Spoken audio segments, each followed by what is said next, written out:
बिस्मिल्लाहिर्रहमानिर्रहीम। Chapter number 5 आज हमने स्टार्ट करना है।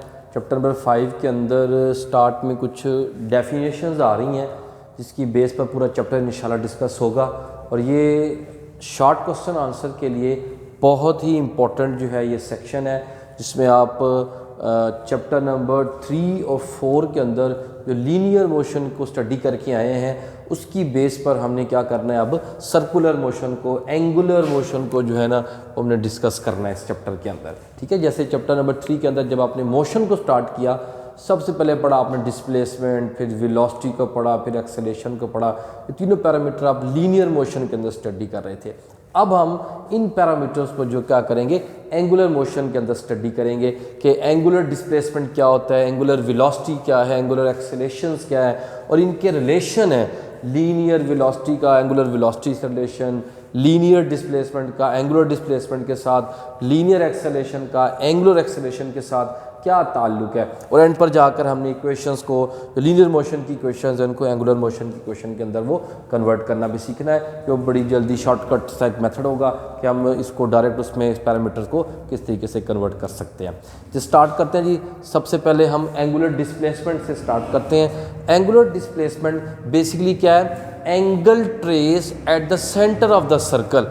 ये सर्कुलर मोशन है, ऑब्जेक्ट की सर्कुलर मोशन के दौरान जो एंगल ट्रेस करता है ऑब्जेक्ट अपनी इनिशियल फाइनल पोजीशन के दरमियान।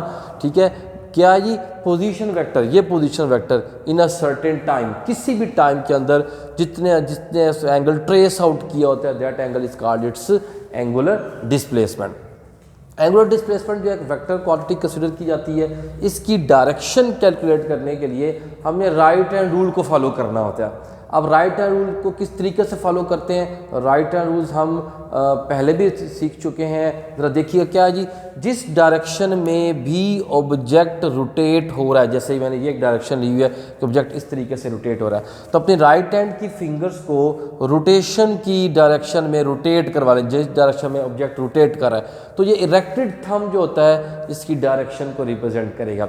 जैसे इसकी डायरेक्शन जो है आउटवर्ड, आउटवर्ड से मुराद है क्या, एंटी क्लॉकवाइज। ये जो रोटेशन है ये क्या किस करते हैं, यानी जब भी आप काम कर रहे हो, पढ़ रहे हो, तो रोटेशन इस तरीके से आ रही हो कि आपका थंब अपवर्ड आ रहा हो या टूवर्ड्स द रीडर, अपवर्ड या टूवर्ड्स द रीडर आ रहा हो, तो इस डायरेक्शन को हमने कन्वेंशनल इस डायरेक्शन का नाम क्या रखा होता है, एंटी क्लॉकवाइज। जैसे कि ये डायरेक्शन क्या आ रही है, एंटी क्लॉकवाइज। और एंटी क्लॉकवाइज डायरेक्शन को हमेशा हम क्या लेते हैं, पॉजिटिव लेते हैं। और इसी तरीके से अगर ये ऑब्जेक्ट जो है रोटेट इस तरह कर रहा होता तो मैं इसके एंगुलर डिस्प्लेसमेंट को की डायरेक्शन को कैलकुलेट करने के लिए अपनी राइट हैंड के फिंगर्स को इसकी रोटेशन की फिंगर में क्या करूँगा, रोटेट करूँगा। तो थंब मेरा क्या आ रहा है, वो इन टू द बोर्ड चला गया, इन टू द प्लेन चला गया। तो फिर जो मैंने कन्वेंशन सिखाई थी उसके ऑपोजिट डाउनवर्ड आ जाए या अवे आ जाए, तो इन दोनों की डायरेक्शन जो है क्या लेते होते हैं, हम क्लॉकवाइज लेते होते हैं। और क्लॉकवाइज को हम क्या लेते हैं, वो रिलेशन को हम, या क्लॉकवाइज एंगल को क्या लेते हैं, हम नेगेटिव कंसीडर करते हैं।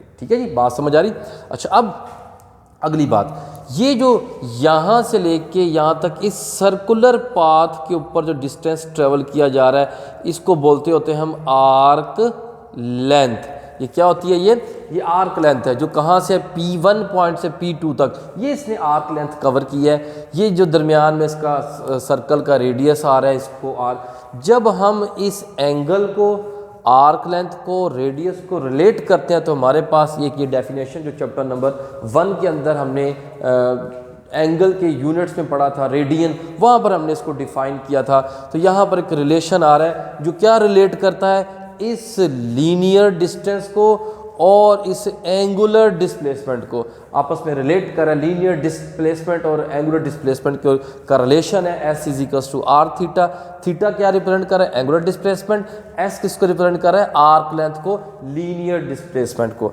तो फिर इस डेफिनेशन से जब हम इसकी वैल्यूज पुट करेंगे तो देखें, इसकी जगह मैं क्या पुट करूंगा, आर्क लेंथ को ऐसे रिप्रेजेंट कर रहा हूँ, ये मेरे पास रेडियस है, तो इसको यहाँ ले जाकर जब सॉल्व करता हूँ तो फिर क्या रिलेशन बन जाएगा, S is equals to R theta. तो इसका मतलब है ये रिलेशन किस किस को रिलेट कर रहा है, एंगुलर डिस्प्लेसमेंट और लीनियर डिस्प्लेसमेंट को। अच्छा, अब ये जो एंगुलर डिस्प्लेसमेंट है, अगर एंगुलर डिस्प्लेसमेंट में चेंज टाइम के लिहाज से आ रहा हूँ, मिसाल तौर पे पहले 1 सेकंड में ये चेंज 3 डिग्री था, उसके बाद नेक्स्ट 1 सेकंड में ये जो एंगुलर डिस्प्लेसमेंट में चेंज आ रहा है वो 10 डिग्री पे चला गया, उसके बाद अगले 1 सेकंड के अंदर ये 50 डिग्री पे चला गया। इसका मतलब क्या है कि इसका जो time rate of change of displacement है वो इंक्रीज़ हो रहा है। ठीक है, time rate of change of displacement क्या हो रहा है, इंक्रीज हो रहा है। तो time rate of change of displacement का नाम होता है एंगुलर वेलोसिटी। जैसे लीनियर वेलोसिटी में जो है ना वेलोसिटी को डिफाइन करते हैं तो time rate of change of linear displacement होता है। तो यहाँ पर एंगुलर डिस्प्लेसमेंट में चेंज आ रहा है टाइम के लिहाज से, तो ये क्या हो जाएगा, एंगुलर वेलोसिटी बन जाएगा। तो इसको ओमेगा से रिप्रेजेंट करते हैं, तो ये भी delta theta over delta T है। ठीक है, तो फिर यहाँ पर इसकी भी डायरेक्शन अगर ये वेक्टर क्वांटिटी है तो इसकी डायरेक्शन कैलकुलेट करनी पड़ेगी, देखनी पड़ेगी कि इसकी डायरेक्शन कैसे हम कैलकुलेट करेंगे, किस तरह डिटरमिन की जाएगी। तो इसके लिए भी हम क्या रूल फॉलो करते हैं, राइट हैंड रूल का। जो रूल हमने एंगुलर डिस्प्लेसमेंट में लगाया था वही रूल अब हमने एंगुलर वेलोसिटी की फॉर्म में लगाना है। तरीकाकार वही है, जिस डायरेक्शन में भी ऑब्जेक्ट रोटेशन कर रहा है आप अपनी फिंगर्स को उसी डायरेक्शन में रोटेट करेंगे, थंब बता देगा इसकी एंगुलर वेलोसिटी को। जो किस तरीके से आप देख रहे हैं यहाँ पर आउटवर्ड आ रही है, अगर ऑब्जेक्ट इस तरह रोटेट कर रहा है तो इसकी लीनियर वेलोसिटी यहाँ पर, लीनियर वेलोसिटी यहाँ पर है। तो लीनियर वेलोसिटी और एंगुलर वेलोसिटी, लीनियर वेलोसिटी होती है velocity at a point, tangent velocity बोलते हैं, जो किसी भी इंस्टेंट पर इसकी सर्कुलर पाथ पे ले रहे होते हैं। तो ये जो लीनियर वेलोसिटी और जो एंगुलर वेलोसिटी है इनको भी आपस में रिलेट किया जा सकता है, और उसका रिलेशन क्या है, v is equals to R omega. ये स्केलर फॉर्म है। अगर हम इसको वेक्टर फॉर्म लिखना चाहें तो ओमेगा वेक्टर पहले आएगा एंगुलर वेलोसिटी, और जो आर पोजीशन वेक्टर है ये बाद में आएगा, और फिर v। अगर हम इसकी पोजीशन इस तरह नहीं रखते तो हमारे पास फिजिकली इसकी जो v की डायरेक्शन है ये रॉन्ग हो जाती है। जैसे मिसाल तौर पे ओमेगा कहाँ पे आ रहा है, out of the page, out of the plane. ठीक है, और मैंने इसको प्रूव करना है कि इसकी डायरेक्शन इनके क्रॉस प्रोडक्ट से आ रही है, तो ओमेगा की डायरेक्शन है बाहर की तरफ, और जो आर है वो किधर जा रहा है, वो इस बोर्ड के अंदर है। ठीक है जी, ये आर जा रहा है आपके पास। तो हम क्या करते हैं, ओमेगा और आर की टेल को ऐसे कॉमन कर लेते हैं। क्या करना है, सीखा हुआ पहले वेक्टर को दूसरे वेक्टर की तरफ रोटेट करते हैं, तो राइट हैंड की फिंगर्स को रोटेट कर देखें, राइट हैंड के फिंगर पहले वेक्टर की डायरेक्शन में रख के दूसरे वेक्टर डायरेक्शन में रोटेट किया, तो इसकी थंब की डायरेक्शन क्या आ रही है, अपवर्ड। अपवर्ड मतलब है इसके साथ सेम प्लेन में आएगी, ये जो वेक्टर आ रहा है इसके साथ, जिसको आपने कहाँ ड्रा किया, ये देखें 8, इसको मैं यूँ कर देता हूँ, ये देखें ज़रा, ये देखें ओमेगा बाहर की तरफ, ये आर वेक्टर, और इनके ऊपर जो है राइट हैंड रूल के मुताबिक क्या हो जाएगा, स्ट्रेट अपवर्ड, ये क्या आ जाएगा, ये टेंजेंशियल वेलोसिटी आ जाएगी। अगर मैं आर को पहले लिखता और ओमेगा को बाद में करता तो मुझे हाथ को किस तरह रोटेट करना था, आर से ओमेगा की तरफ, तो डायरेक्शन क्या आ रही थी, डाउनवर्ड। तो ऑब्जेक्ट तो इस तरह रोटेट कर है, लेकिन उसकी वेलोसिटी डाउनवर्ड कैसे हो सकती है, ये फिजिकली रॉन्ग है। इसलिए ओमेगा को पहले लिखा जाता है और आर को बाद में लिखा जाता है। यहाँ पर एक प्रूफ आता होता है, जैसे मैंने यहाँ छोटा सा प्रूफ बताया था, यहाँ भी प्रूफ आता होता है कि इन दोनों इक्वेशन के, इन दोनों पैरामीटर को इस इक्वेशन प्रूव करेंगे, prove that v equal to R omega. तो उसके लिए आप छोटा सा प्रूफ है, शॉर्ट क्वेश्चन आंसर के लिए, सारा ही जो लेक्चर है ये शॉर्ट क्वेश्चन आंसर के लिए, MCQs के लिए बहुत इंपॉर्टेंट है। अच्छा अब क्या है जी, आप इसी तरीके से let us we consider a object moving along a circular path having radius are.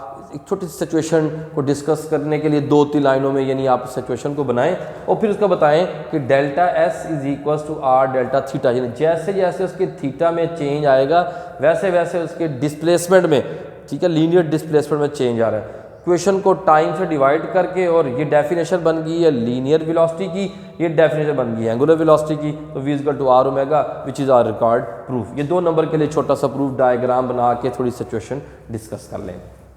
अच्छा, अब अगर एंगुलर वेलोसिटी में तब्दीली आ रही हो तो क्या हो जाता है, एंगुलर एक्सेलेरेशन पैदा होता है। जैसे आपने चैप्टर 3 में पढ़ा कि एक्सेलेरेशन की डेफिनेशन क्या है, वेलोसिटी में चेंज टाइम के लिहाज से।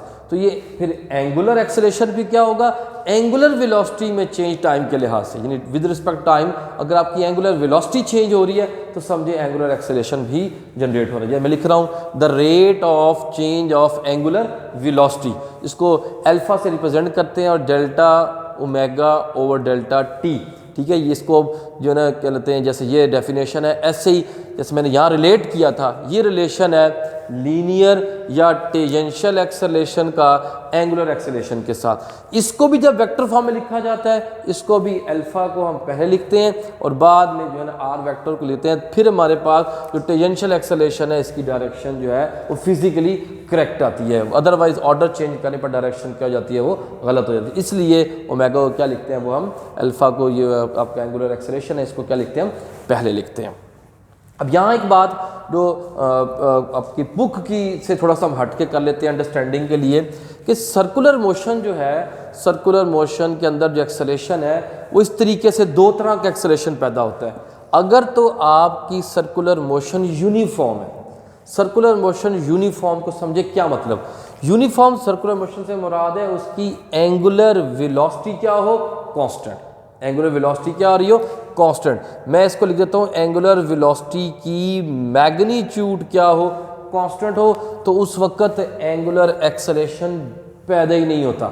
एंगुलर एक्सेलरेशन जाहिर बात है जब इसकी डेफिनेशन के मुताबिक जब इसमें चेंज आएगा, जब इसमें चेंज आएगा तो एंगुलर एक्सेलरेशन पैदा होगा। लेकिन अगर यूनिफॉर्म सर्कुलर मोशन हो रही हो जिसमें वो एक कांस्टेंट मिकदार के साथ, मैग्नीट्यूड के साथ ऑसिलेट कर रहा है, तो फिर इसके अंदर एंगुलर एक्सेलरेशन पैदा ही नहीं होना।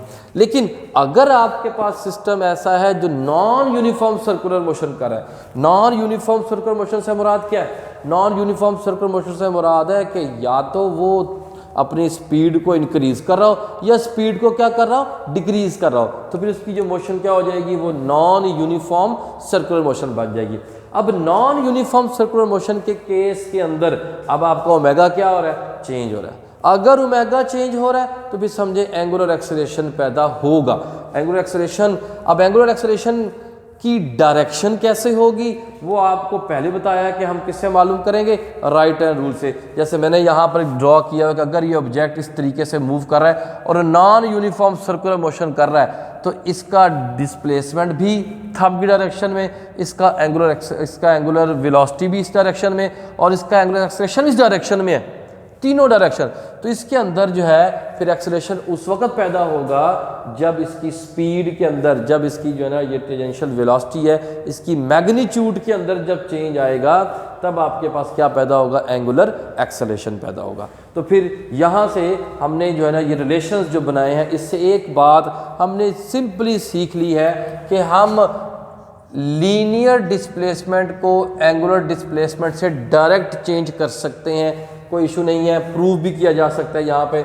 इसी तरीके से जो लीनियर वेलोसिटी होती है इसको आप ओमेगा के साथ चेंज कर सकते हैं। ऐसे जो एक्सेलरेशन होता है लीनियर एक्सेलरेशन, इसको आप एंगुलर एक्सेलरेशन के साथ रिप्लेस करके अपनी इक्वेशंस ऑफ मोशन को डिज़ाइन कर सकते हैं। जैसे मैंने लिखे है इक्वेशंस ऑफ एंगुलर मोशन में अगर आपने इक्वेशंस लानी हो तो देखें ये लीनियर मोशन की इक्वेशन है, ये फर्स्ट इक्वेशन, ये थर्ड इक्वेशन, ये सेकंड इक्वेशन।